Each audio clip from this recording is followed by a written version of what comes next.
Alrighty, guys, welcome back. And big week, Magic Round. So a bit of a Magic Round special, but there's too many talking points to talk about before we get into that. So had to pull a few strings, and we're going to try and get through both. And hopefully Sid doesn't ramble on too much tonight. But the viewers have been really appreciating everything his input has been lately. We've got most of the crew tonight. We are missing Josh, which apparently being a dog supporter has actually finally got to him. So he's actually gone a bit loopy, we've heard. He's actually he's gone to a home. So hopefully we get him back next week. But yeah, apparently being a Dogs fan has just become a bit too much for the bloke. And it's fair to say I can understand why. Jason's starting to go a bit loopy in the chat as well. So I think the Dogs are just he's taking it. Josh is taking it a bit harder than I have. Yeah. Oh, I don't know about that. Have you looked in the mirror lately? But anyway. Good start. The spoons that we look at our reflection in are silver ones, not wooden ones, mate. Those are for Papa fans. Look, we're coming off a weekend where we've watched almost pretty much equaling record books, and that starts us off with Weapon of the Week. And I'd have to lock this in for Josh Addo-Carr. 6 tries, massive, against South. Where at the start, it was pretty much, I don't know why City are you playing with the Dragons emblem? He's not a Dragons junior. What is that? It's just I'll make sure Jason paid attention. But go on. Okay. Right. Sorry, mate. No worries. But yeah, Josh Addo-Carr, 6 tries, unbelievable effort. Jace, you caught the game, and how was it? Mate, it was unbelievable. Like, I remember seeing Ikavalu score 5 in a game, was last year or the year before, and I thought that was amazing, but I didn't think anyone was going to get 6 anytime soon. But great game, mate. In right spot, right time, every single time. So congratulations. Dane, it reminds me of something. It's like I've seen it before. It's sort of me and you at Hills Touch, and you were Munster. I'm Addo-Carr, and you just setting me up down the wing, and I'm off scoring 6 tries a game at Touch. How do you think of it? Do you think about the same thing? Yeah, well, look, I think if you just look on Sportsbet, it was the same when we played touch footy. You're $1.10 to score 5 or more. Josh Addo-Carr this week is at $1.10 to score 5 or more. So put that into a Melbourne win, and yeah, you can get yourself $1.80. Yeah, well, Sid actually made a couple of guest appearances, the old Hills Touch, and Sid, did it make you reminisce about some good times? You and your runaway tries, yeah, definitely. There were some spectacular ones. Mostly, I mean, they call them finishers, so most of them were finishers. Run away with a long distance or diving over in the corner. Touch, no contact, safe environment for skinny blokes like you. But anyways. And what do you think of Josh Addo-Carr? Yeah, it was good. I was just saying to my old man, I was watching it with him on that night, and I said, the thing with Melbourne, if they have a weakness, they don't care who it is. If it's under 10s, they'll run at him all day, And they found the weakness, and they just kept running the same play over and over and over again. And South couldn't adjust. So it was too much, just too much for them. Yeah, Melbourne are very ruthless in that sort of thing, and it's funny you did mention it, but you see a lot of teams, they'll find something and then they go away from it for some reason, but Melbourne don't. So pretty brutal to watch if you were a South Sydney supporter, but as a normal fan of the game, it was brilliant. Look, move us on to the first tackle. We'll get through these fairly quickly, hopefully, but I want to have a bit of a chat about the Sharks at the moment, and I think there's no coincidence that they've sort of gone downhill ever since the coaching change and Morris was pushed out the door. Now, for us, we spoke about it at the time, and Morris looked like he had the players' support and the players were playing for him. I think what has happened in the last few weeks is just backed up what we're all saying when it happened. And the risk was, and I don't know why clubs continue to do this, but they've sabotaged this year, which if you're a business, I don't know, no business sabotages a year of business for the future. The Sharks have done that. Now, they're going to be an edge of the 8th side. They're now going to be luckily to make the get out of the bottom 4 for mine. They're absolutely woeful at the moment. And boys, I'll bring Said into this one first. What are you making of the Sharks? I know they're a team that you guys love to beat and you hate. But is it just simply the Morris situation, or is there more to it? Well, mate, you said it. The first thing you said, it's 100% right. We predicted it. That they made this decision, and now it's written off the whole season. I feel like when I watch them, I try, and especially when I'm a neutral fan, like I'm watching teams I don't really go for. I could sort of see players that are really playing and players that aren't really playing. For instance, guys like Dugan and Ramian. I know Dugan's a punchy bag. Everyone loves to talk, but I love Dugan because in the time he's with us, he was a gun, and we were hopeless. So not bagging him out, but him and Ramian, they look like they've been told they're not getting a contract, and their performances are showing that. A guy like Toby Rudolph, he looks like he's dying for a contract.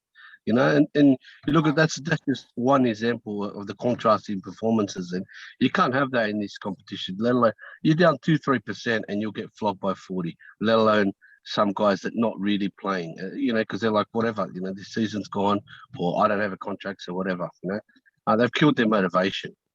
Yeah, Dane, do you think it's an interesting one because we all said Fitzgibbon will obviously be a good coach, and there's no doubting that. And he's with your club at the moment and doing wonderful things. But if you were in that position, you were the manager of or the owner of the Cronulla Sharks, would you have made the move and made it so early?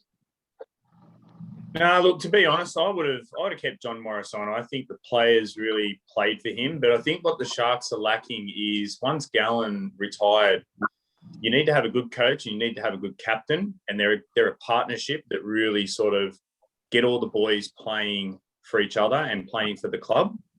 I think they're lacking that. You've got Townsend who, he's going elsewhere. Sean Johnson's unknown, off contract at the end of this year. You've got Moylan off contract. Dugan hasn't really fired. They're down in the slumps at the moment. They really lack that bite.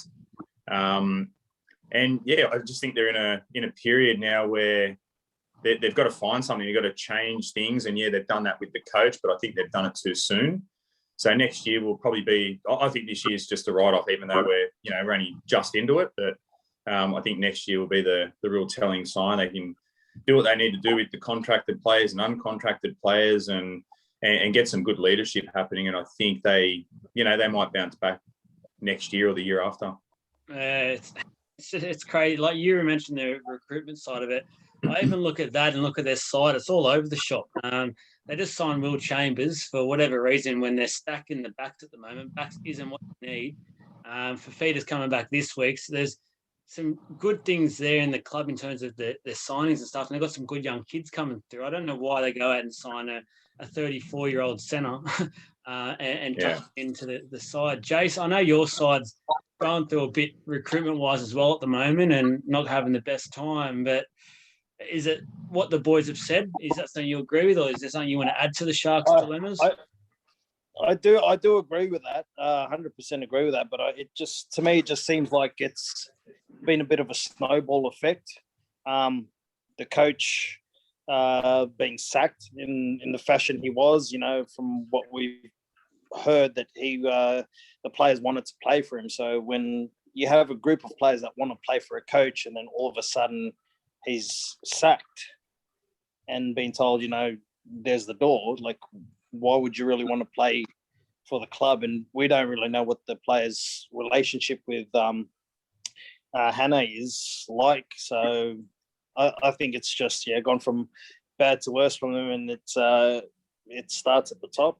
I think there's a fair bit of trouble with the board as well. From what I've heard, there's a lot of people on the board that a lot of the members don't want there because they're just not Sharkies through and through. And it seems like the problem with a lot of the clubs that are going through this sort of phase at the moment. I know the Dogs are, and it's a little sad. It was a little sad to see how it was handled for Morris, and you feel but like you said, it's a business, and the Sharks have thrown a year down the drain for nothing. And I didn't think Morris really was doing anything bad, and like the team seemed like they were going pretty well with him at the helm. So yeah. For an unproven coach, it's a big call. Basically, as you mentioned, Henne, he's an interim coach, so it's hard for him to sort of to get anything going? Like, what does he use to motivate the players at the moment? He's not there next year. He's there at the moment as a stopgap solution. Fitzgibbon's in the background doing the recruitment. He's basically just an answer machine to or a recording for whatever Fitzgibbon wants, really. So he has no power. But look, I want to move on while we've got JC, Kyle Flanagan. And look, he's obviously at the Dogs at the moment. And my first part of this question is actually not Dogs related. It's actually probably a better one to go to Dane and Dane too. It's more in relation to what has happened with his career, which I've sort of looked into the last day or two. I've actually found this really interesting. I feel like, I think I mentioned to you boys earlier, or I put it on Facebook or something, but if I was Flanagan, the Dogs he's not the issue at the Dogs at the moment. Now, there's plenty of issues at the Dogs. For mine, where Flanagan's at as a player, it's got to do with his development. And I think his development was rushed. I don't think his development was done properly for a young half. He was at Cronulla and he was coming through the grades quite nicely, and there was lots of raps, and he was just starting to get a little taste of first grade, wasn't getting thrown into the deep end. Now, whoever his manager was at the time, or still is, I'm not too sure who it was, if it's his dad or whatever, but has pushed him to go sign with the Roosters. Now, no worries, Roosters big club, but and I think we mentioned it when they first signed him. The Roosters are a different level club to what the Sharks are and things like that. And for a young half who wasn't brought up with the Roosters, he doesn't know the Roosters way. They pretty much pushed him straight into first grade and said, you're the new Cooper Cronk. Off you go. I think I feel like it was rushed. And seeing him yesterday obviously break down a bit with some pressure. Sid, I know you're pretty big on your young players and them getting brought up. Are you sort of seeing where I'm coming from with this? Can you see that it was potentially rushed and this where he's got to now is sort of was going to happen? Yeah, no, I know exactly what you're saying with the Roosters. He was rushed. He had a system around him. I remember he was top point scorer, and then he got dropped all of a sudden. As soon as something went wrong, seemed to be scapegoated, and it wasn't like he was writing his own articles. It wasn't his fault they pumped him up because he was the son of a first grade premiership winning coach. What I will say about Flanagan, since you've come to me first, I will say that I feel like at the Dogs, he's a victim of the lack of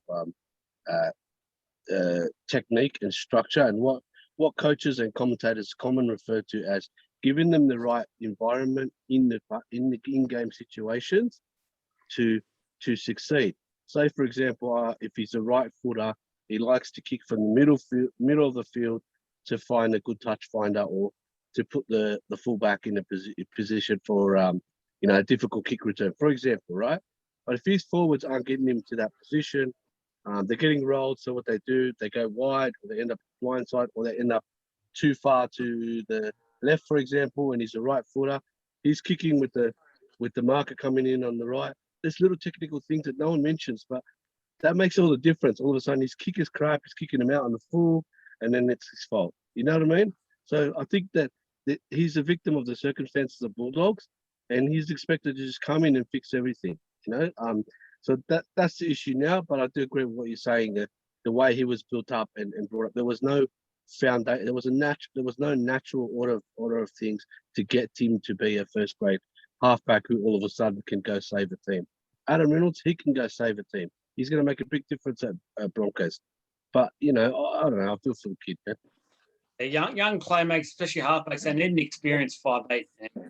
Dogs don't have that at the moment. He needed probably Foran to stay there for another year or two and sort of help him along. That would have been probably perfect for him, even though Foran was pretty average form-wise and body was falling apart at the Dogs. But Dane, it's not a dig at the Roosters by any means. They went after a good young kid at the time, and hats off to him. But I know Dane was pretty annoyed when he did leave the Roosters and he didn't think he got a fair chance there. But the Roosters have shown with Sam Walker, they didn't want to put him straight into first grade. They were hesitant, and only because of injury, they were sort of, their hand was forced. But do you see a common? You've got Sam Walker now, Dame, but would you have had Flanagan at the same time last year, would you have rather him come through this way? So start at reserve grade, go a little bit, maybe help him up in the Roosters system, and then introduce to first grade. Yeah, definitely. And I think the Roosters, they made a big mistake with Flanagan. I really feel for the kid. If you look at, what's his name? Walker, he's been there since 2019. So he's come through the right way. Then you look at Joseph Suwali. I thought he would have got a run last week, or maybe even the week before, but they're waiting. They're not rushing him in. You know, he's there on the sidelines. He's in the dressing sheds. He's training with them. So I think they realise that they've made a mistake in what they did with Flanagan by, you know, bringing him in too early. And then, you know, the expectations were high. He came out of blocks flying, leading point scorer, this and that. As soon as something goes wrong, like what Sid said, you're a scapegoat. Andy's contract, which I think was pretty piss poor. And then the same things happened over at the Dogs. But you've got to look at, I mean, the spotlight's always on the halves. You know, what's their kicking game like? You know, what plays are they running? How are they performing? You're only as good as the players that you have playing around you. I mean, you can have one star player and go and chuck him in, you know, the Sharks squad, or, you know, you could go and chuck a Cameron Munster over there. They're not automatically going to start winning games. All the other cogs in the chain and everything needs to work together. Like Sid mentioned, with, you know, the forwards have got to get them down to a position so that they can attack and do their kicks and pull off whatever plays they want to pull off. So I really do sort of feel for the kid. And I think the Roosters have sort of learned from that with what they're doing with Joseph Suwali. And yeah, I mean, I don't know where to here for Flanagan. Like, it must be a massive confidence low for him at the moment with what they've done. And, you know, he had that breakdown and everything else. And I think he's got a lot of talent. I think he's got a lot more to offer and a lot more to show, but he just hasn't really been given that opportunity. Every half has a bad game, or they might have a couple of bad games, but you bounce back from it, you learn from it. So yeah, I really feel for the kid, man. It's a weird one. And Jace, now this is where we get the Dogs into it, but a year and a half ago, he's touted as the best young halfback in the game coming through, and he's going to be the next big thing. And now he's been dropped, and he's obviously probably not playing this week. It's named in the reserves, but he's been dropped from the Wooden Spooners basically at the moment. So I know you've been vocal. You're not blaming the kid. Quickly, I know, where do you see Flanagan with this team, and where is he fitting? Because from an outsider's point of view, it's sort of like he's now on the outside again, and he needs some confidence, and this isn't the way to get him some confidence. Yeah, look, I feel for the kid as well. I don't blame him at all. One thing, like, I agree with pretty much all the points, you know, of you boys, but one thing I don't agree on is that he was rushed. I don't think that he was rushed. When you're ready for first grade, you're ready for first grade, and that showed with his performance. I think the big difference is the crop of players he had around him at the Roosters and the crop of players he had around him at the Dogs. Like, the Roosters, they're that well drilled that everyone knows their assignment. No one misses their assignment. When they're supposed to be running a line, there's someone there running a line. Whether you're meant to be that person or not, you'll fill in, you'll hit that line. At the Dogs at the moment, like, back to the Roosters' point, he was, I thought he was a great player, leading point scorer for most of the season. And I think the biggest thing that let him down was his defense. That was his biggest downfall. When you look at Sam Walker, on the other hand, his defense is bloody amazing. Like, for a guy as small as him, he doesn't, you know, shirk his workload at all. So, and you look at Sam Walker, he's come through. Look at the players he has around him. You had Sam Walker, you take him and switch him with Flanagan to the Dogs, he'd be in the same boat as Flanagan right now, because he just doesn't have the crop of players around him. And Flanagan coming over, there was a lot of pressure on him to perform, like a lot of pressure on him to perform. He was pretty much supposed to be the savior of this club. And that's a lot of pressure for a guy his age with really not much first grade experience. I think it's going to be a different story for him once they do get a decent, you know, set of players around him, being able to run the proper lines, give him good time, put him in the right spot on the field. But I think the kid was really hard done by at the Roosters, and I think he's even more so being hard done by at the Dogs. I think this setback for him right now is going to be career defining for him, whether he bounces back and pops it on the chin and says, you know what, I'm a better player than this, and I think he is. If he comes back, with a vengeance, has a lot to prove, or he just decides that he's not good enough. So, yeah, that's my view on it. It could be, unfortunately, it could be a very short career. I hope it's not the case. This could really burn the kid and really deplete him, and he could be lost to the game forever, or go to Super League and just get some money over there. But something I want to quickly ask you about, you just mentioned it, is that at the start of the year when you first signed him, you put this kid as the future, the god basically of the Bulldogs, and he's going to bring it out of the side out of the doldrums and get him back into finals and things like that. Now, for a kid, that's a huge amount of pressure, especially by a club who have been pretty piss poor, to be brutally honest, in the last few years. And as Dane said, I don't think there's many players out there who single-handedly can bring a team together. I think there's only probably been 2 or 3 in the last 15 years, and for mine, it's probably Joey, Thurston, and Smith, who probably can bring some people together, but he's not any of that. And I think that probably where it has gone wrong from the start is that he was touted like that. Too much pressure on a kid that has just been all over the shop in a year and a bit. I think there's a bit too much pressure on that kid from the start. I know he's on halfback money, but I think there's a different way to go about that. Yeah, like the boys hit the nail on the head as well. You're the halfback, you're the face of the team pretty much. If the team's not going well, you're the one that the fingers get pointed at. If the team's going amazing, but you've been playing mediocre, boy, you get all the praise. Like you were regarded as like the person that's been driving it, but you could be a horrible half and, be catch and pass, decent kicking game. Your team's winning games and consistently winning games, you'll get all the praise in the world. But the second your team starts floundering and, sitting at the bottom of the ladder for, the majority of the year, you're the one that's going to cop it. And unfortunately, that's him. If Kyle Flanagan was a front rower or a second rower, we wouldn't be having this discussion about Kyle Flanagan. Yeah, so that's a good point.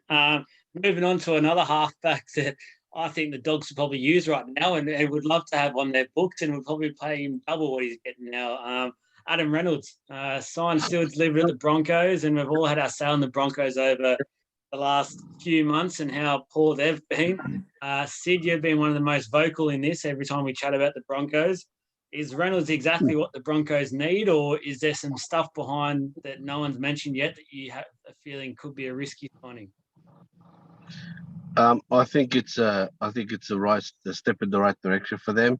It's definitely going to swing the pendulum back the other way. They've lost so many players, one by one out the door. They needed a win, as they call it, in the recruitment world, and they got it. Albeit the Sharks were on the losing end. I don't know if you guys know how they bungled that deal. They had the inside running. Reynolds wanted to stay in Sydney. He's got 4 kids. I believe 2 of them are already in school. So, and he said, look, I want to go to you guys. And apparently Sharks, they set up a meeting. 2 of the chairman and the CEO were supposed to turn up. They didn't turn up. They were like, oh, yeah, you're here. And then shook his hand, and some bloke showed him around. And that was about it. And then he went to Brisbane at Red Hill. They showed him the Centre of Excellence. The CEO came down. They had this big presentation, had a couple of legends come in and say, look, this is why we want you at our club. They pampered him. They showed him a lot of love, and Brisbane got their reward. As I said a few weeks ago, they're reaping what they sow. They get everything they deserve when they do negatives, but this one was positive, and they got a positive outcome, and they deserve it. And I think it's a start. And Kevy's going to allow Adam Reynolds, most important, is going to allow him to have input into how to steer this team around the park, take advantage of their monster pack and their ever never-ending assembly line of young talent coming through. Yeah, it's a big win. It's the biggest person this is a win for mine is Walters, and Kevy now gets a bit of a free pass this year. He's now made some steps in the right direction to show that they are building. Now he can really focus on getting some young kids through this year and just saying we've got a winner coming next year. We've got a general. He's going to lead us. Look, Dan, I know you love to hate the Bunnies. It's a loss for them, a massive loss. I don't see them being as good next year already because of this, no matter who they replace it with. Reynolds was born and bred there, went through their juniors, Rabbitohs through and through. They refused to give him more than 1 year right until the end. Obviously it's a poor move by the Bunnies standards, but I'm going to ask you to sort of try and see it from their point of view. And why would you let Reynolds go? He's actually, the stats say he hasn't missed that much football. That's the sort of room that floats around, but Dane's disappeared, but hopefully he comes back here. Yeah, there he is. Yeah, there he is. So Dane, why would you let go of Adam Reynolds? Oh, look, I'd let go of him because I just think he's a flog, basically. So hate the Broncos, hate the Rabbitohs. Nothing else needs to be said. Now, look, I think it's stupid on behalf of the Rabbitohs what they've done. Like, he has been a consistently good half for many, many years. He doesn't do a whole lot wrong. Even if the Roosters signed him, I mean, look at Keary. I can't stand the bloke. He is actually a flog. I don't like him, but he's a good player. Reynolds, same deal. Very good player. I think he's going to be great for the Broncos. I really do think that it's what they need.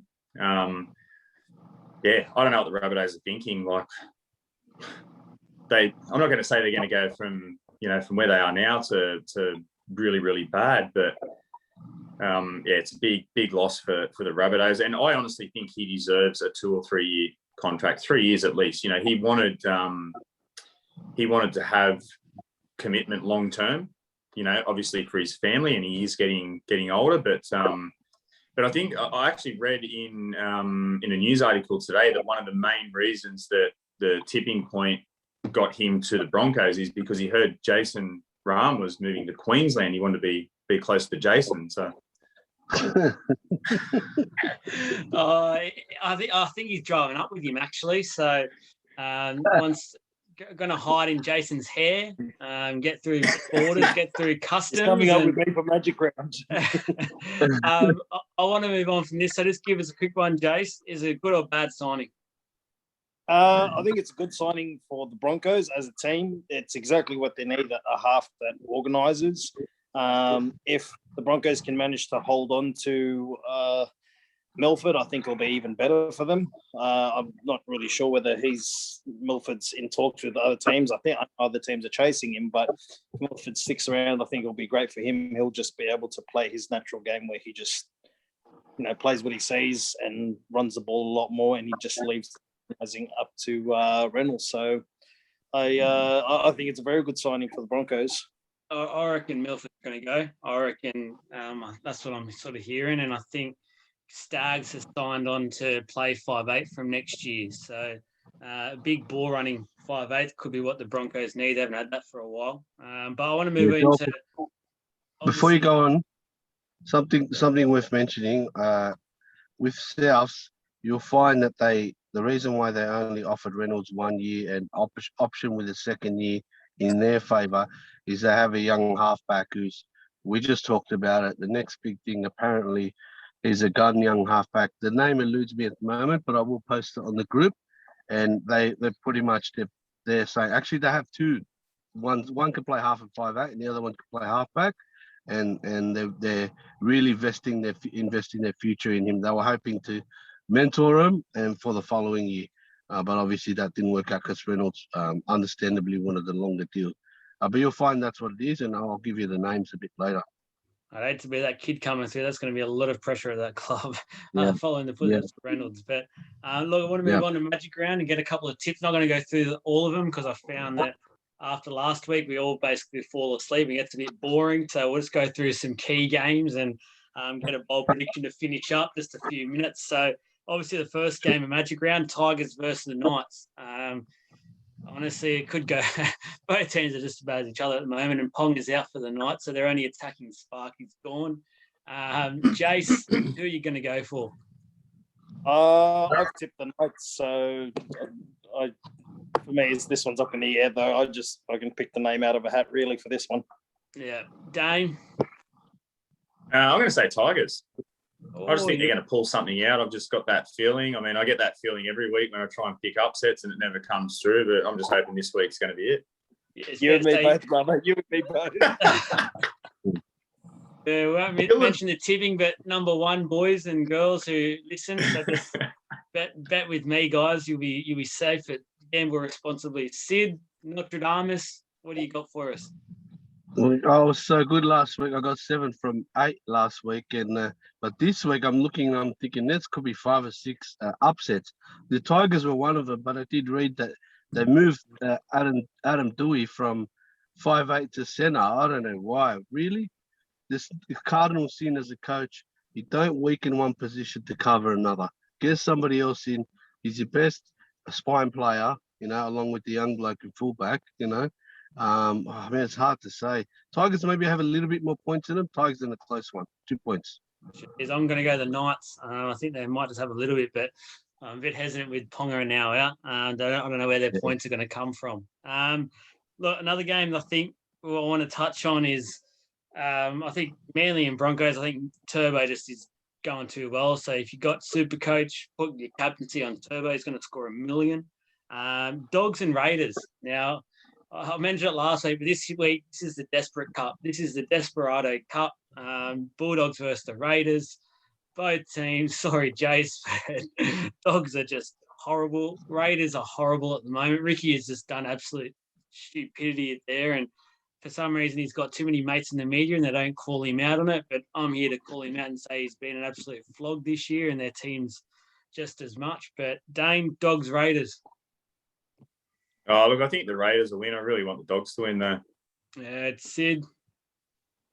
Okay, before I go ahead, I feel like Jason's sick of looking at this after that big win on the weekend.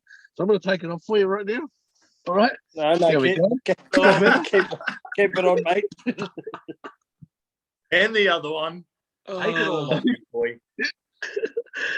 So anyways, no, honestly, all kidding aside, I've been waiting to do that all night. All kidding aside, I have a feeling the Dogs are going to win, and I'm going to tip them. The Dogs are going to beat them. There's too many problems at the Raiders, and they're not playing for their coach. This is a big danger game for the Raiders. Head or heart, Jason? Mate, my head in the tipping comp, I went with the Raiders, but I think the Dogs will win. But either way, like Raiders, I'm a missus team. I go for the Dogs. So whoever wins, it's going to be a fucking awkward trip home. Either way, you'll be on the couch. Oh yeah. Well, One way or another, I'm sleeping. Oh god. I'm gonna go the Raiders. I think they have to just they were top 4 certainties at the start of the year. They've just got to click, and this surely against the Dogs. Before we move on, because we are running out of time, I want to get a bold prediction each. But just want to mention, Sid has mentioned it. The League of Inches Cup was on the weekend, where all our teams played each other, and obviously me and Sid got the wins. And look, it's pretty easy to say that it's been a good week. In the chat, it's fair to see who's been upset and who's been a bit down by it and angry. And Jason hasn't taken it well, just let the viewers know, really hasn't. It's really hurt him, and you can just tell. Why you got to keep bringing this up, Joel? You know it's an open room at the moment. It was just, yeah. And look, sorry, Dane, but obviously you just don't verse Parrot. Shut your mouth. Now, boys, we've got 2 minutes left, so I want a bold prediction each for Magic Round. Let's go Jace first while he's in a mood. Me, dogs to win and me to hitchhike home. Oh, don't pick him up if you see him. Dane? Bad news. I'm going to say Cowboys upset, and I'm going to need a chippy out here to fix about 6 holes in the wall. Wow, that's a big one. Goodness me. Fair enough. Sid? I reckon we're going to knock off the Storm. I reckon it will be a good win too. With no Harry Grant, no Brandon Smith, and no Cameron Munster, I reckon the Mate, Dragons are going to be strong. The Dogs are more likely to beat the Raiders than you guys to beat them. That is the boldest prediction I've ever heard. That is out there. I have to say, even if they've got players out, you guys only just We beat got the video Dogs. evidence. You've only beaten the Dogs in the last 5 weeks. Apart from that, you've looked like busted. So if you beat And them, we beat the Eels, didn't we? Didn't we beat the Eels as well? We smacked them around. yeah, well, good work. My bold prediction is 3 hat-tricks. I reckon it's magic round. There's going to be some magic. There's going to be 3 hat-tricks in this round. So if you're a bit of a better, gamble responsibly, but I can put some money on some hat-tricks coming through. Look, guys, magic round, keen as, Philbus going to be out there. So if you see us come up, we don't bite. Well, Jason doesn't if the Dogs will win. If he doesn't, stay away from him. Don't say hello. And don't pick him up if Dogs you are need to losing. lift. Don't approach me. Enjoy magic round, guys, and hope your team wins.